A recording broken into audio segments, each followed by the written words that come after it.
Welcome to Ministers Talking a weekly program where Rev Briz and Rev Z and their guests chat about current affairs, world events, spiritual principles, and any old they want to talk about. Based on the New Thought philosophy and ancient wisdoms, Ministers Talking shares a visionary perspective of the evolving spiral called spiritual living. Join us each week as we explore the emerging paradigm of life on planet Earth and beyond.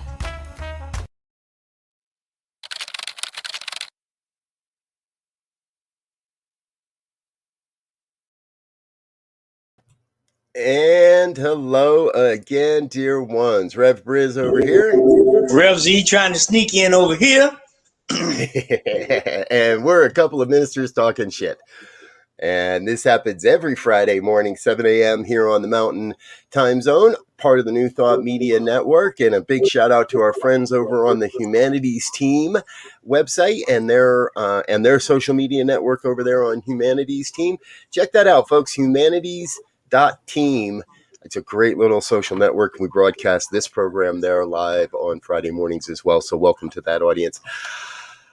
Oh my gosh, here we are, another Friday morning. Now, some of you may recognize that we had a special guest listed on our title for today, and due to a few technical difficulties, Reverend Brian Akers will not be able to be with us today, and we're going to work on bringing him back again in the very, very near future here. So, okay.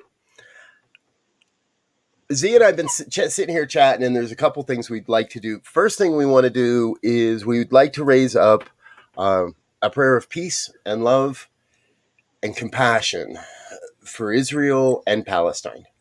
And we don't want to debate what's happening in the Middle East today. There is a tenuous ceasefire. That is enough for the moment. We're not going to discuss how long that's going to last. We're not going to discuss what got us there. We're not going to discuss what recently happened, because we feel like at this moment, there's too many people talking about what's going on and not enough people talking about the people, the civilians that are involved here, the people that just want to live their lives. And if you're anywhere on social media, you've probably seen some pretty horrific images and some pretty propaganda-based memes and all kinds of stuff. The end result, people are hurting. Yeah. People are hurting. People are confused. People are scared. And so collectively, we're just, if you're with us, close your eyes for a minute. We're just going to say a word of peace. We're going to be in a moment of peace, be in a vibration of peace with us. As we come to a place of recognizing it's all God. And whatever's going on is going on for the highest and the best of humanity's evolution consciousness. I may not understand it. I may not recognize it, but I know there's good in there somewhere. And I stand to witness that. So I bless, I love, I uplift, I inspire, but most especially I recognize the oneness of everyone involved and claim peace for all. And so it is. Amen. Thank you, Z. Okay, so here's the question I've got this week. I keep seeing all these, well, let's say good morning first. Good morning, Marianne. Good to see you, dear one. Good morning, Linda. Good to see you as well. If you're watching and you're not commenting, well, we don't know you're here, but we'll be happy to say hello and wish you all the best as well. So glad you're with us. Here's what it comes down to, Z. I'm right, you're wrong. It's never going to be any other way. So why don't you just shut up and leave, because your life is absolutely valueless if you don't believe exactly what I believe. Yeah, that's an interesting perspective, because I'm pretty sure you don't eat just one vegetable, or I'm pretty sure you don't just eat just one thing in life, period. There's maybe some rice and some noodles and some Brussels sprouts and some, fish or chicken, maybe, I don't know, tofu. And I'm saying that a little tongue in cheek, in that we understand at a scientific level and at all levels that it takes a diversity of things to support anything. We look at an environment. It needs the bugs, it needs the weeds, it needs the fruit that you're trying to go. You look at your body. It needs water, it needs protein, it needs carbohydrates.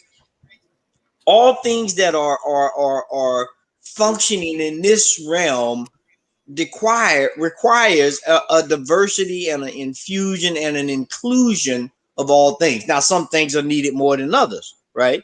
You don't want to dump a whole container of salt on your food. A little bit of salt might be good. A lot of salt is going to be bad in a whole bunch of ways. It's going to ruin your food. It's going to ruin your health. I mean, on and on and on. And so therein lies this opportunity for us to begin to, as you said, look at how all of these things come together. What is the good of all of them, and how do I apply that little bit to make everything better? Yeah. Like I said, a little bit of salt. Yes. Yes.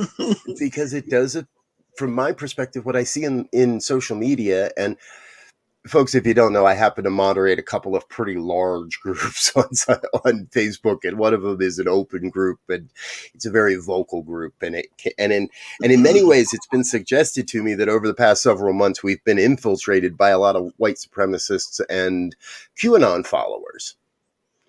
Now, my perspective is, no, these people have been here all along. There's no infiltration going on. People have been here all along. People are just a lot more willing to speak their mind.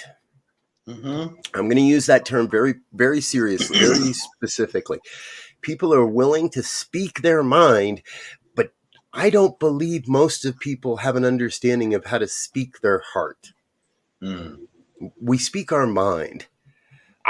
I believe in guns. I've owned guns all my life. I believe in guns. Anybody that doesn't believe in guns, speak in our mind, but not our heart. Yeah. The heart is, I'm afraid. I think I need a gun for protection. I want a gun to feed my family. Maybe that's it. That's okay. Speaking from the heart allows us to have a conversation. Mm-hmm. Now, in today's social media world, it is far too easy to just shout out what we believe and walk away. I personally have watched a number of religious science ministers do that this week in conversations. Basically say, bleh, and then split. Either leave the group, block, whatever. That doesn't progress the conversation. And you know, I would even question in a lot of cases if people are really speaking what they believe. We you know, Robert and I had a conversation before we came on. We were just looking at headlines, and all of them, relatively all of them, there were some that were pretty even keel, but all of them were trying to push somebody to one idea, point of view, or another. And okay, I mean, that's okay, I guess, except when it's pushing someone to be neglectful of somebody else, or pushing someone to disregard someone else. Right. And like Robert's statement in the very beginning, pushing someone to believe that their idea, their way of life, their way of looking at the world is the only and the correct way of doing a thing. And so, you know, by opening our heart and that kind of puts a little quell on the ego to say, well, let me listen. I mean, you know, my father used to always tell me, he says, anybody that's older than you, listen to him. He said, there are no old fools. All fools die young.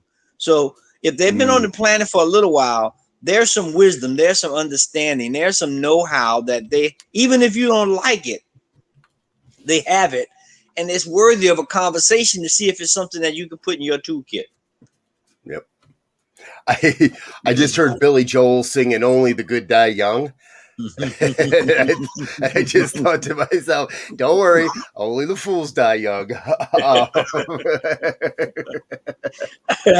but Oh, but but I like that. I like that idea, and I like that perspective, because one of the things we talk about here is that we have to honor and recognize everybody's lived experience. right. Not the textbook experience, not the textbook experience that says, and the slaves rejoiced and thanked their masters. All right, none of that crap, but actually speaking from our lived experience. And Yeah. other people live, and then people are like, but that wasn't my experience, so that can't be true. Right. Deeper listening, more, and I want to fess up, folks. I have been one of the worst offenders. I have been quick to judge. I have been quick to block. I have been in times quick to tell people, you are so full of shit. I can't believe we allow you to stay on this planet. I'm not proud of those experiences, but I've done it. And what I'm doing now is I'm trying to slow down a bit and listen for the intent. Listen for what it is that people are trying to accomplish. There's a long running, let's call it a conversation that's been happening in my life since, somewhere in 2015, with a gentleman who is very conservative, very much a gun owner. I might almost say hoarding, but I don't know that for sure. I've seen large stockpiles of ammunition in his home. And at the end of the day, I'm trying to figure out not why he's posting what he's posting, but what he's hoping to accomplish. What he's hoping to accomplish. What he's hoping people will see that, from his perspective, seems so apparent that we're all missing. Right. Right. You know, Right? and I think, Terry brings up a good point here. People are speaking from frustration. They still have good hearts and mind, but they are fed up and scared. And given what you just said, that rings true to me, because when we look back over, we have our politicians and our leaders, whatever realm they're in, secular or religious or political, whatever, and we are spouting these ideologies, these theories, these ways of changing things, and we've been doing it for a while, by the way. And things seem to be not progressing, and in some case they are rescinding, right? And so people are scared, and I'm gonna give a shameless plug here. Tonight at New Thought at CSL Denver, we're doing a review of the movie The Celestine Prophecy. Right. And if you remember that movie, if you've seen it, and if you're not, try to go and watch it. You can watch it on YouTube or Amazon. But one of the premises of that is we've gotten to a point where, when we look at history, we took off on a wrong premise, right? We thought the church was the leading authority. We found out that wasn't true, and when Galileo and Copernicus and all those guys came out, and so we sent out investigators to figure out, well, how does this world work? What do we do? And in the meantime, everybody wanted security, because they lost security when they lost that leadership role, right? And now all the science, all the quantum physics, all of these different informational packets that we sent the sentinels out to get is coming back, but we still stuck on security. So that's what we base everything. We're frustrated because we know in reality we're not all that safe. Things a piece of space junk could fall out the sky and kill us. And so Right. we figure, I need to make myself secure. I'm going to wall off anybody who don't think like me. I'm going to get some guns if they come and try to get me. I'm going to spew, just hate and venom to make sure that they stay away from me. And we need to go, as Terry said, we have a mind, we have a heart. Let's start leaning on those together and not be, as they say, a bleeding heart or some staunch, conservative fascist or whatever label you want to put on it. I mean, there's 1,000. And come together, find some common ground based on the new information that's happening every day. Yep. Exactly. Every day. Now, we talk about this in religious science, science of mind, new thought all the time, right? Barry Man of Morrissey's got a very well-known, famous quote, every day is a brand new baby day. That means every day holds the opportunity to be different, to be new, to be a more beneficial experience, a more life-giving experience. We don't have to hold on to what we believed yesterday. If it worked yesterday, great. If it's working today, okay. If it's not working, it's not working. And personally, my personal opinion is the oppression, the disrespect to people of color in this country and in the New Thought movement is that time is over. It's disrespectful, and we got to do away, and we've got to change that. This week, I watched a white minister respectfully respond to a comment I made, which was far more incendiary and sarcastic than the one my black colleague had made. But then that same white minister decided to tag the black minister, which he didn't do in his response to me, and repeatedly talk down to this minister numerous times in his comments. And when we gently tried to call him back to principle, he picked up his shit and ran. That's okay. We know who he is now, right? He's outed himself. So we don't have to be aggressive to change, to affect the change. And that to me is the biggest thing. We're in a place right now where we've got to be affecting the change. I want to address Linda's comment here real quick too. Interesting point. We know that's point. What are the differences between diversity and infiltrate? Maybe the intent behind the words. Yes, and Linda, to me, and Z, I'll give you a chance to run through these here in a second as well. Diversity is just what is. It's an adjective for the nature of life. We are a diverse being. There is diversity in plant life. There is diversity in animal life. There is diversity in mineral life. There is diversity in human life. We can't get around it. Never going to change. Inclusivity, I believe, which is where you often hear the term after diversity. Around here, you often hear diversity and inclusivity. Mm-hmm. Inclusivity is a personal choice. It's a decision we make to say, I'm going to respect you as a human being. I'm going to respect you as part of the diversity in which I survive, and I couldn't live without that diversity. Mm-hmm. So I'm going to respect you for being a part of that. That's inclusivity. I'm going to choose to just be cool with you being you. Really, right? It doesn't mean I have to go out and say, come join me, come join this, come believe this way. I just have to be willing to allow you to have your lived experience. Infiltrate, to me, speaks to, yes, it's the intent behind. Infiltrate, to me, speaks to the intent to quietly allow for or pretend or speak to the inclusivity without really believing it. And then when it's appropriate, I pull off my mask, I pull off my disguise, and I say, surprise! You guys were wrong the whole time, and I was right, and now I'm here to take over and change all. So it's nuanced, yes.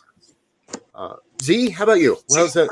Well, I think you hit it on the head. I mean, when I think of infiltrate, I think about the movie that just came out with about Fred Hampton and how the FBI infiltrated the Black Panther Party in Chicago, where he was the leader. 20-year-old young man. He was 21, I think, 23 maybe. I forget right off the top of my head now. But Fred Hampton was murdered as a 21, 22-year-old kid because he was dynamic. He was a real leader to galvanize the first Rainbow Coalition, because he had people of all colors supporting him, black, white, Hispanic, and that was an infiltration. They had someone come in and act like they were supporting the cause and being his friend, but ultimately they were the cause of his demise. So infiltration is something where you go into something with the intent to destroy it, or the intent to get some information to discredit it. Now, if we go backwards in this chain, if we look at inclusion, you if we're really honest about life and understanding that nature is most definitely the best teacher, there is no way we cannot have the diversity and inclusion of everything. Now, some people might not like that. We know in the ocean, the small fish eat the smaller creatures. The bigger fish eat the smaller fish, and so forth and so on, all the way up until us eating whatever, right? That's part of the, but there's an inclusion there. I heard something that says because of the way life is, the sacredness of life, and the way one thing gives up itself to elevate to something else, is just the way it works. Now, like you said, we may not like that. We may not totally understand that, but it is. We're not going to change, birds eat worms. I don't care how much you like worms, you're not going to stop birds from eating worms. But we can understand it, and we can accept it to the best of our ability. And then as we do that, we understand that there's this diversity of life. Birds don't eat all the worms, right? We don't eat all the birds. The meteorites don't kill all the animals. I'm going way out there now on that. But the point is that there is a mystery of life still. I don't care how much we think we know. I don't care how much we study and proclaim and all of this. There is a mystery of life that is integrated, diverse, and working together for the evolution of the whole universe, if you will, that we have to respect and continue to search. And every day, as we said earlier, a new perspective, a new piece of information becomes available, and we understand a little more, and we do a little better.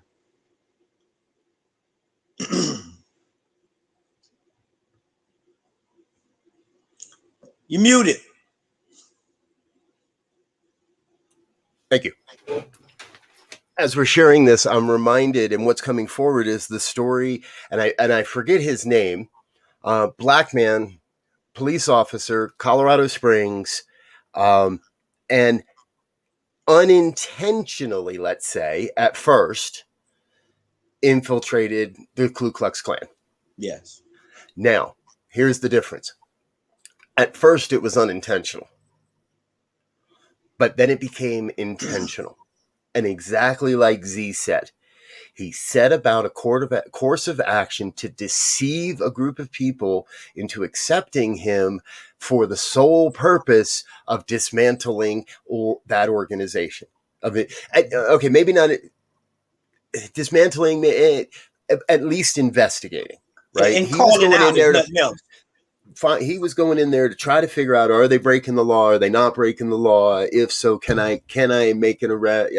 Right. He was doing good police work. I don't want to say that it wasn't, but that is an exact analog to infiltration. And we celebrate him like crazy. Right. I agree. Today, and where I'm going with this is, as we're talking, my mind is flashing to how many secret infiltrators are there operating within the good social justice movements of our day? How many FBI agents or otherwise, ATF or otherwise, are, quote, infiltrating the Black Lives Matter movement and that organization? And there's an organization right there. How many people are in... Heck, how many people are infiltrating our movement, our organization? Yeah. To make sure that we're not here breaking the laws or I don't necessarily agree with all that, but it's what it is. Yeah. So what we've got to ask ourselves is, what role do I want to play in the conversation? Yeah. Do I want to be the antagonist throwing incendiary firebombs into the middle of the conversation?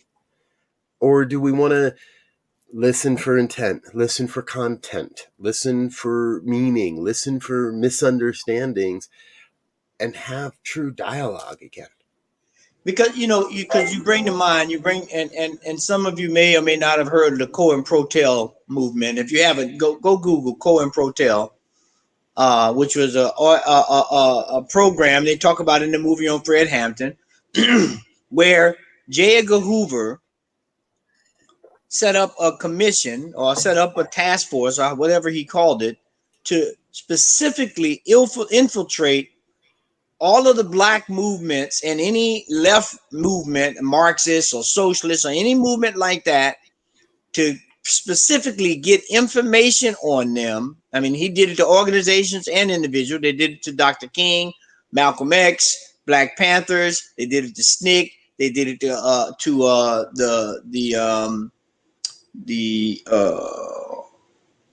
I forget the other name, but they did it to everybody. Let's just say that was anything that was left of what the so-called American way was at that point.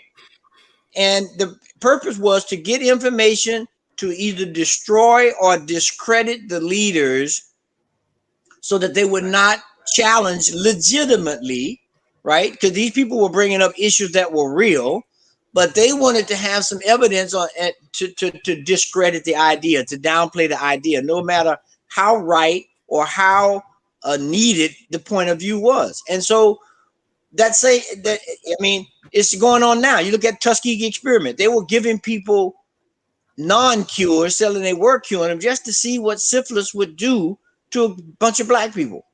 Right. So they did the same thing to military personnel. They tested LSD on them without their knowing to see what the effects were. So we know at some level that there's a way for people to infiltrate ideas and do things, but we have to figure out how do we become more inclusive of of everybody and everyone on the planet and not discredit them because they don't think the way we think. Right. It's a sticky, rocky, rumbly road we're traveling here, folks, and truthfully, I don't think Z or I will ever profess to having all the answers. But what I do know is we have a spiritual practice that provides us access, and I believe a deeper insight, and I believe a more life promoting insight into how things operate and how people are operating. Hey,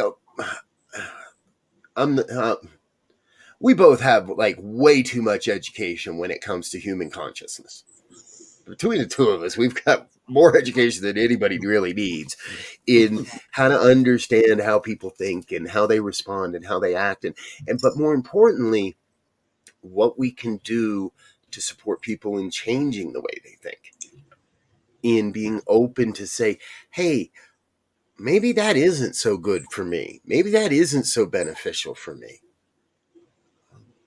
Many of you may not know this.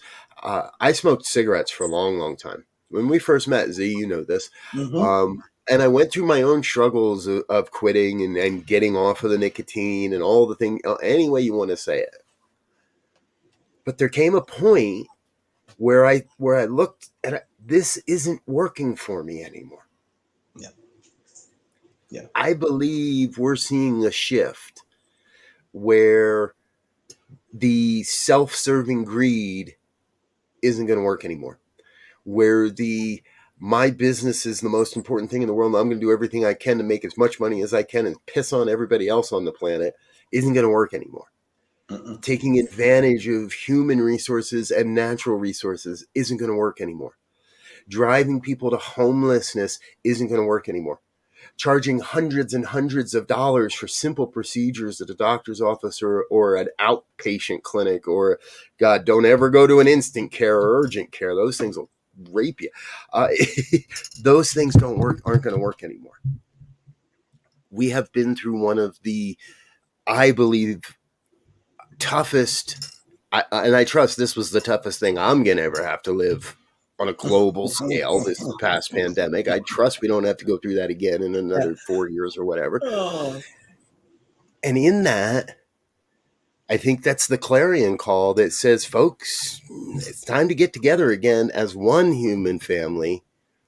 Stop the fighting, stop the bickering, stop the bullshit, and let's get on with the idea of creating a world that works. Yes. Yeah. Yeah. And that's key because I know our time is short, and so I'm going to keep this short in that we are one family, right? No matter what your race, creed, color, ethnicity, we all come here with eyes and nose and eat and 2 hands, 2 feet, which shows us, it should show us that, hey, there's a lot that we got in common. We should figure that out, and knowing that we will have some differences, but let's figure that out and let's operate from the place of togetherness. And when the differences come up, we deal with them humanely and sanely, and not try to out somebody or kill somebody or whatever the thing may be because they don't think the way I do. Yep, exactly.